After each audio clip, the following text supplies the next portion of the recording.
¿Alguna vez te has detenido a pensar qué ocurrió con Jesús justo después de morir en la cruz? Muchos creemos que su misión terminó con su último suspiro en el Gólgota, que su sacrificio, por más grandioso que fue, marcó el punto final de su historia terrenal.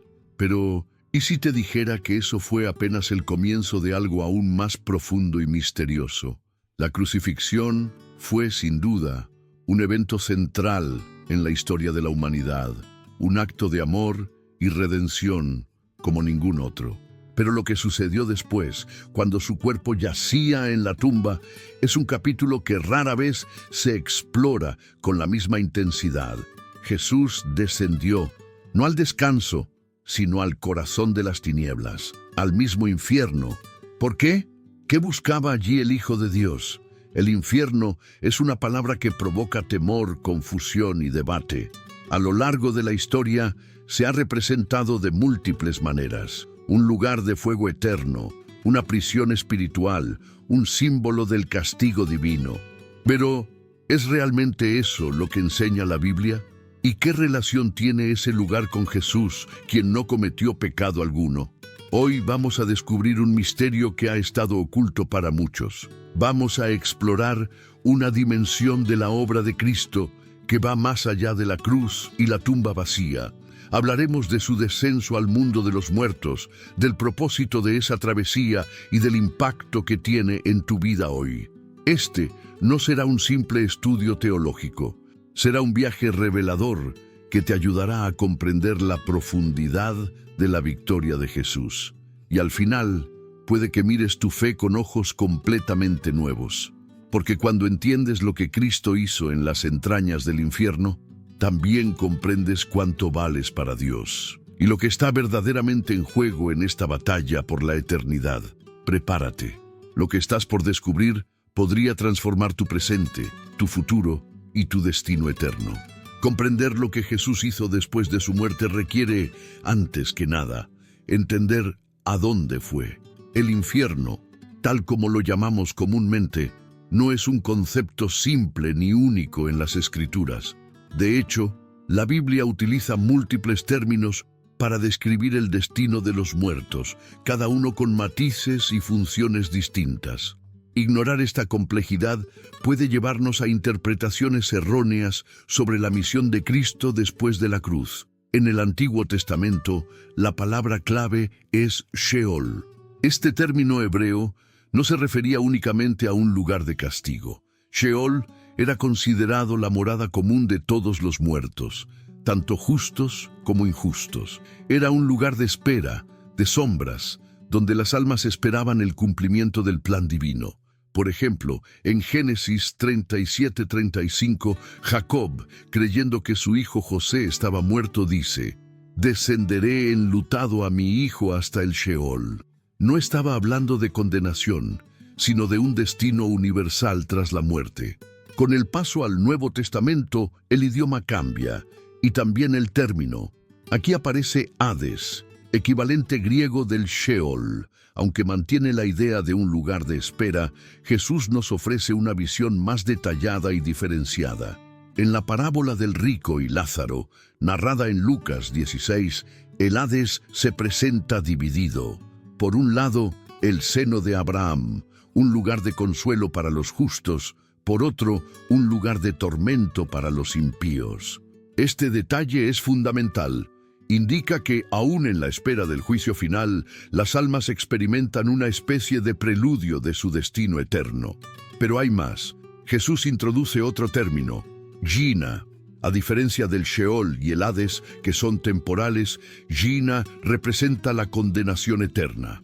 Esta palabra proviene del Valle de Hinnom, un lugar fuera de Jerusalén donde se quemaba basura y cadáveres, manteniendo un fuego continuo. Jesús usó esta imagen para representar el destino final de los que rechazan a Dios. En Mateo 10:28 dice: «No temáis a los que matan el cuerpo, pero no pueden matar el alma. Temed más bien a aquel que puede destruir el alma y el cuerpo en la gehenna». Finalmente, llegamos al término más definitivo, el lago de fuego, mencionado en el libro de Apocalipsis. A diferencia de los anteriores, este lugar no es un estado transitorio, es el punto final. En Apocalipsis 20, 14, 15 se lee: la muerte y el Hades fueron lanzados al lago de fuego. Esta es la muerte segunda. Y el que no se halló inscrito en el libro de la vida fue lanzado al lago de fuego. Aquí no hay más oportunidad, no hay más espera. Es separación eterna de Dios.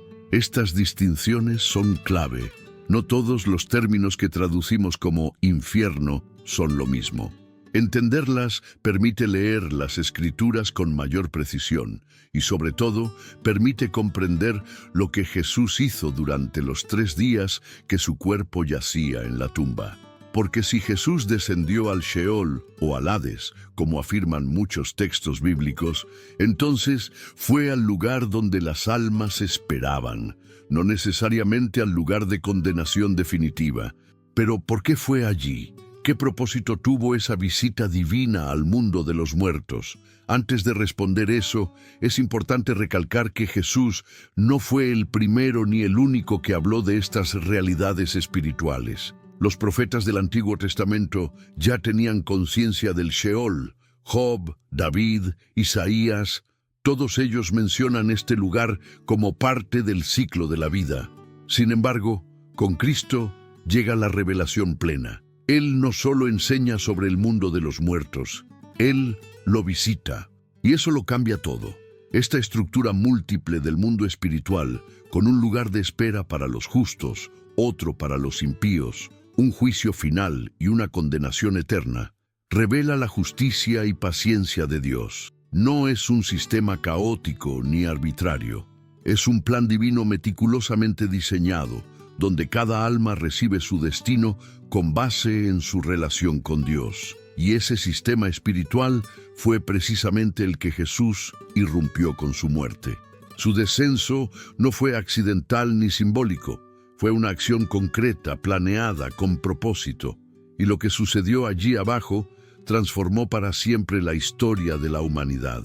En el siguiente capítulo, desmentiremos algunas de las ideas más comunes y erróneas sobre lo que es y lo que no es el infierno. Porque antes de entender lo que Jesús hizo allí, necesitamos quitar de en medio los mitos que durante siglos han nublado esta verdad espiritual. Antes de profundizar en la misión de Jesús en el mundo de los muertos, es crucial eliminar algunos de los mitos más difundidos y peligrosos sobre el infierno. Estas ideas erróneas, muchas veces nacidas de la cultura popular o de interpretaciones superficiales, han distorsionado durante siglos nuestra comprensión de lo que realmente enseña la Biblia. Aclararlas es como limpiar el lente a través del cual observamos la obra redentora de Cristo. Mito 1. El infierno es el reino de Satanás. Tal vez la imagen más popular del infierno es la de un trono de fuego, con Satanás sentado en él como un rey cruel, gobernando legiones de demonios que atormentan las almas condenadas. Sin embargo, esta representación no tiene base bíblica. La Biblia jamás presenta al diablo como el monarca del infierno. Al contrario, enseña que el infierno fue creado como castigo para él. En Mateo 25:41, Jesús dice: «Apartaos de mí, malditos, al fuego eterno preparado para el diablo y sus ángeles». Satanás no reina en el infierno. Él será uno más de los condenados, sufriendo eternamente. Mito 2. El infierno es un lugar de fiesta para los rebeldes. Frases como «prefiero ir al infierno con mis amigos que estar aburrido en el cielo» pueden sonar desafiantes, incluso graciosas para algunos. Pero esta noción no podría estar más lejos de la verdad. El infierno no es un club nocturno eterno. Jesús lo describe como un lugar de llanto y crujir de dientes. Mateo 8:12. Un sitio de soledad, angustia y desesperación, donde no hay relaciones, ni risa, ni consuelo. Es un estado de completa separación de Dios y de todo lo bueno. Mito 3. Existe un purgatorio como segunda oportunidad. Muchas tradiciones religiosas han promovido la idea de un estado intermedio donde las almas pueden ser purificadas antes de entrar al cielo. Sin embargo, Esta doctrina no tiene respaldo en las Escrituras. Hebreos 9:27 afirma categóricamente: está establecido que los hombres mueran una sola vez, y después de esto, el juicio. No hay menciones bíblicas de un lugar donde los muertos puedan corregirse o ganar puntos espirituales. La decisión sobre el destino eterno ocurre en vida. Mito 4. Al morir, uno va inmediatamente al cielo o al infierno. Aunque comúnmente se afirma que las almas se van directamente a su destino eterno tras la muerte, la Biblia enseña que hay un juicio futuro, y hasta entonces los muertos están en un estado de espera. En Apocalipsis 20:12 se describe a los muertos de pie ante el trono de Dios, donde se abrieron los libros. Este juicio final determina el destino definitivo, el cielo o el lago de fuego. Hasta entonces, los justos están en presencia de Dios y los impíos en tormento, pero no en su estado eterno final. Mito 5. Los que van al infierno simplemente dejan de existir. Este concepto, conocido como aniquilacionismo, sostiene que los impíos serán destruidos y dejarán de existir en lugar de sufrir eternamente. Aunque esta idea busca conciliar la justicia divina con la misericordia, contradice lo que Jesús enseñó. En Mateo 25:46 afirma: «E irán estos al castigo eterno, y los justos a la vida eterna». Si la vida eterna es interminable, el castigo también lo es. No se trata de una desaparición, sino de una separación continua de Dios. Estos mitos no solo son teológicamente incorrectos, sino que también disminuyen la seriedad del mensaje del Evangelio. Si el infierno es simplemente simbólico, o si el juicio puede evitarse después de la muerte, entonces la cruz pierde su urgencia. Pero cuando comprendemos que el infierno es real, eterno, y que fue el mismo destino que Jesús enfrentó y venció, entonces entendemos el poder transformador de su sacrificio. Jesús no murió en la cruz solo para darnos una opción moral superior. Murió porque el infierno es una realidad y vino a rescatarnos de ella. Su misión no fue solo evitar que fuéramos allí, sino descender él mismo al corazón de ese abismo para derrotar sus cadenas desde dentro. Ahora que estos mitos han sido aclarados, estamos listos para entrar en el núcleo de este misterio.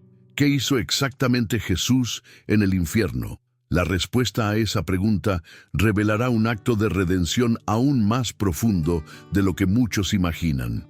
Una vez que despejamos los mitos que nublan la comprensión del infierno, podemos acercarnos con mayor claridad al misterio central de este mensaje. ¿Qué hizo Jesús después de morir? ¿Fue directamente al cielo? ¿Descansó? ¿O hubo una misión más profunda, más oculta, que solo la revelación bíblica puede iluminar? Desde el mismo momento en que Jesús exhaló su último aliento en la cruz, algo sobrenatural comenzó a suceder. Su cuerpo fue colocado en una tumba, pero su espíritu no permaneció inactivo. Uno de los pasajes más citados para sostener que Jesús fue al paraíso es Lucas 23:43, donde le dice al ladrón arrepentido: «Hoy estarás conmigo en el paraíso». Esta declaración ha llevado a muchos a suponer que Jesús ascendió inmediatamente al cielo. Sin embargo, la Escritura nos ofrece un panorama más complejo. En 1 Pedro 3:18-20 leemos: «Porque también Cristo padeció una sola vez por los pecados, el justo por los injustos, para llevarnos a Dios, siendo a la verdad muerto en la carne, pero vivificado en espíritu, en el cual también fue y predicó a los espíritus encarcelados, los que en otro tiempo desobedecieron». Este versículo es clave. Nos dice que, mientras su cuerpo yacía en la tumba, su espíritu descendió y predicó a los espíritus encarcelados. Pero, ¿quiénes eran estos espíritus? ¿Dónde estaban? ¿Y por qué Jesús les predicó? Estos espíritus, según el contexto y otras referencias bíblicas, eran aquellos que habían sido desobedientes en épocas anteriores, particularmente en los días de Noé. No eran simplemente humanos muertos, sino entidades espirituales, posiblemente ángeles caídos o generaciones antiguas en rebeldía. Jesús no bajó al inframundo a ofrecerles salvación, sino a proclamar su victoria. Su predicación no fue evangelística, fue una declaración triunfal. Pero su misión no terminó ahí. En Efesios 4, 8, 10, Pablo escribe: subiendo a lo alto, llevó cautiva la cautividad y dio dones a los hombres. Y eso de que subió, ¿qué es? Sino que también había descendido primero a las partes más bajas de la tierra. Aquí tenemos una confirmación clara. Antes de ascender, descendió a las profundidades. ¿A hacer qué? A liberar a los justos que esperaban en el Sheol. Aquellos que murieron con fe en la promesa de redención, como Abraham, Moisés, David, no podían entrar en la presencia plena de Dios hasta que el sacrificio de Cristo se completara. Jesús fue a buscarlos, los llevó consigo, cumpliendo lo que había sido prometido desde los tiempos antiguos. Su misión en el mundo de los muertos fue doble.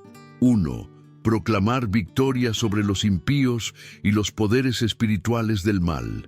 2. Liberar a los justos y abrirles el acceso al cielo.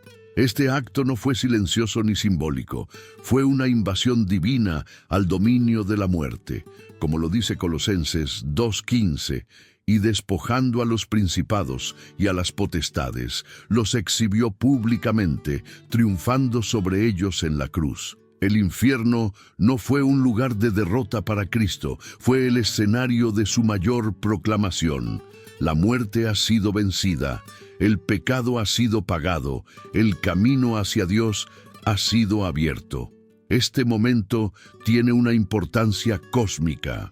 Imagina la conmoción espiritual cuando aquel que había sido crucificado apareció entre los muertos, no como uno más, sino como el vencedor absoluto. Las cadenas del pecado, las barreras entre el hombre y Dios, la oscuridad del inframundo, todo fue confrontado por la luz de Cristo. La teología cristiana tradicional reconoce este momento como el descensus Christi ad inferos, el descenso de Cristo al infierno. No fue un descenso de sufrimiento adicional, sino de autoridad, justicia y proclamación. Jesús no bajó para pagar más, el precio fue pagado en la cruz, sino para tomar lo que le pertenecía, las llaves de la muerte y del Hades. Esta idea se refuerza en Apocalipsis 1:18, donde el mismo Cristo dice: yo soy el que vive, estuve muerto, pero ahora estoy vivo por los siglos de los siglos, y tengo las llaves de la muerte y del Hades. Él no solo resucitó, se levantó con autoridad absoluta. Todo poder le fue dado. Su misión no fue solo por amor, fue también por justicia. Su muerte pagó la deuda. Su descenso la ejecutó. Su resurrección la celebró. Entonces, ¿por qué es tan importante saber lo que Jesús hizo en esos días en el inframundo? Porque sin esta parte de la historia, el Evangelio está incompleto.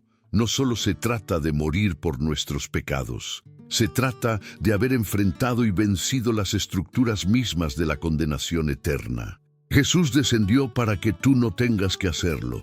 Esta verdad nos prepara para el siguiente paso: entender el alcance de su victoria y cómo esa victoria cambia no solo nuestro futuro, sino también nuestro presente. Habiendo descendido a las profundidades, proclamado su victoria y liberado a los justos, Jesús no solo cumplió su misión, la superó con gloria incomparable. Su resurrección no fue simplemente el regreso de un cuerpo a la vida. Fue una declaración universal, espiritual y eterna de que la muerte había sido vencida. La cruz fue el pago, el descenso, la proclamación, pero la resurrección fue el sello de validación divina. Fue la prueba irrefutable de que el sacrificio fue aceptado por el Padre. Y aún más importante, fue la evidencia de que la muerte ya no tenía dominio sobre él ni sobre los que están en él. En Romanos 6:9, Pablo declara: sabiendo que Cristo, habiendo resucitado de los muertos, ya no muere. La muerte no se enseñorea más de él. Esta es una afirmación profunda. no solo resucitó, sino que rompió el ciclo de la muerte para siempre. Cristo no fue simplemente alguien que volvió de la tumba, fue el que arrasó las puertas del infierno y emergió con las llaves en la mano. Y esto tiene implicaciones tremendas.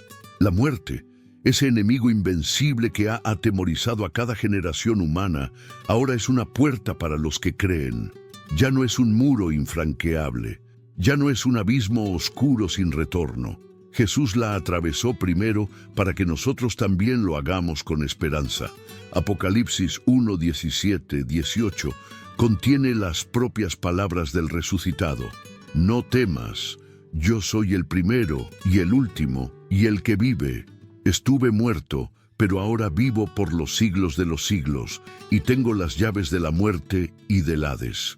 Estas no son palabras simbólicas, son un manifiesto de autoridad total. Jesús no solo escapó de la muerte, la dominó, la sujetó, la despojó de su poder, pero su victoria va más allá del plano físico. No fue solo sobre la muerte biológica, sino también sobre la condenación eterna. En la cruz, Jesús absorbió la ira divina que correspondía a nuestros pecados. En su descenso, demostró que nada, ni siquiera el reino de las sombras, podía contenerlo. Y en su resurrección, abrió un camino eterno hacia la vida para todos los que creen. Esta victoria fue proclamada no solo en la tierra, sino también en los cielos y debajo de la tierra.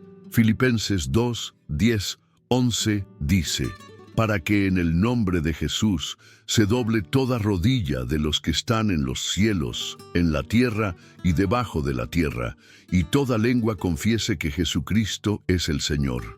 El infierno mismo fue testigo de su derrota. Satanás sabe que su tiempo está contado. Ya no puede acusar con impunidad, ya no puede retener con cadenas lo que Cristo ha comprado con su sangre. Y esta no es solo la victoria de Jesús, es también tu victoria si estás en Él. Su triunfo te pertenece.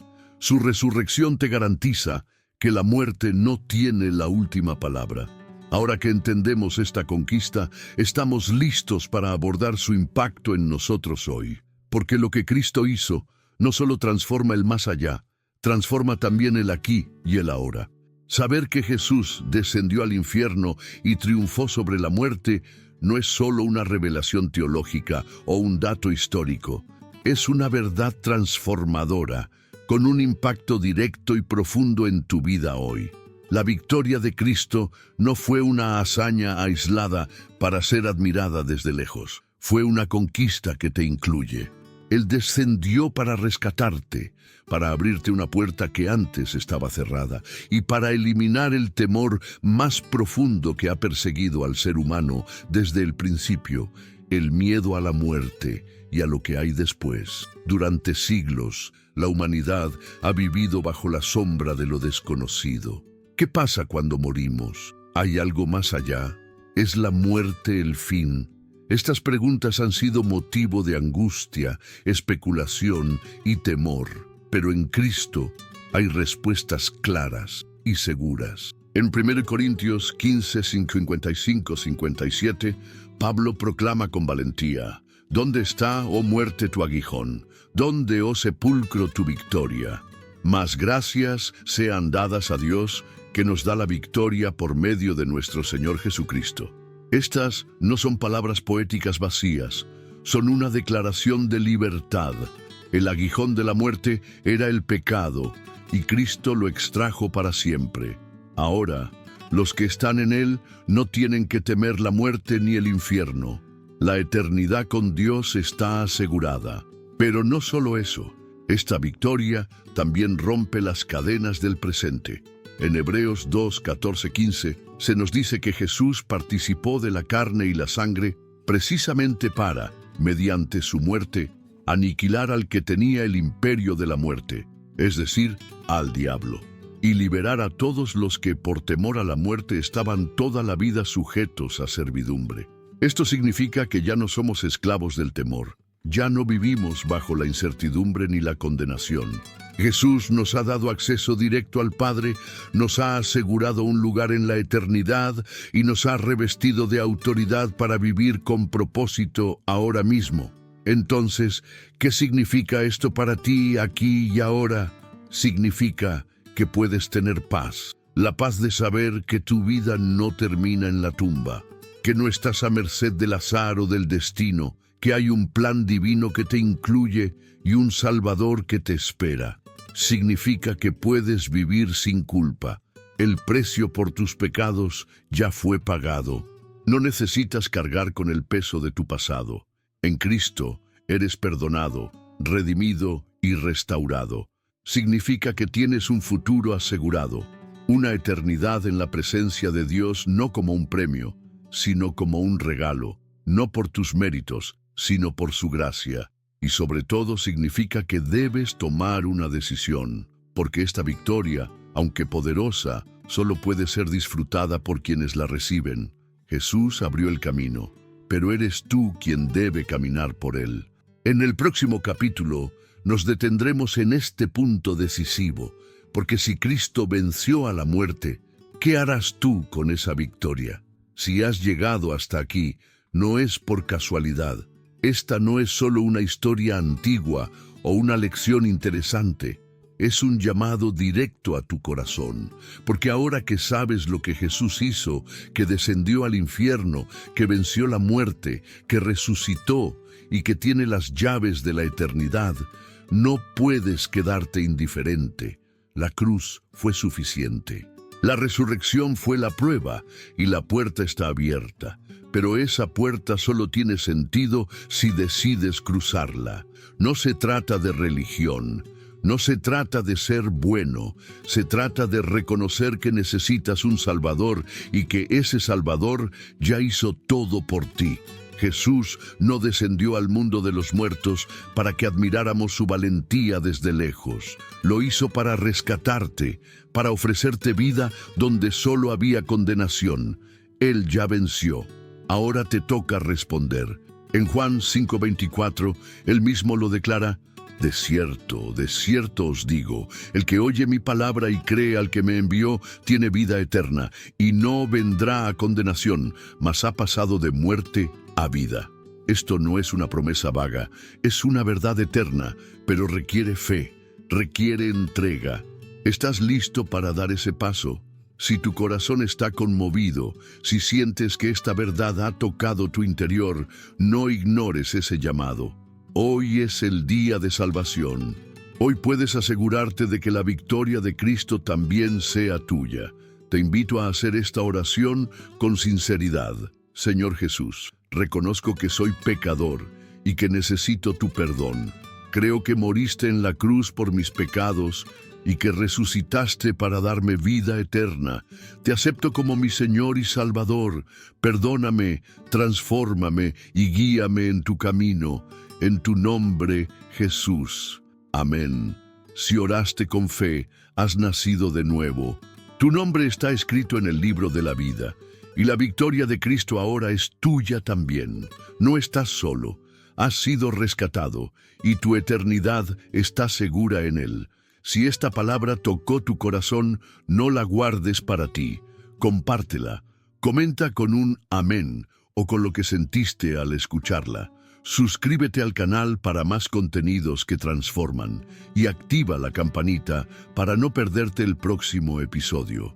Jesús descendió, venció y resucitó, todo por ti. Ahora vive como alguien que ha sido liberado. Y si quieres seguir creciendo, no te pierdas nuestro próximo video. ¿Qué hizo Jesús durante los 40 días después de resucitar? Gracias por acompañarnos. Y recuerda, la victoria ya fue ganada. Solo tienes que recibirla.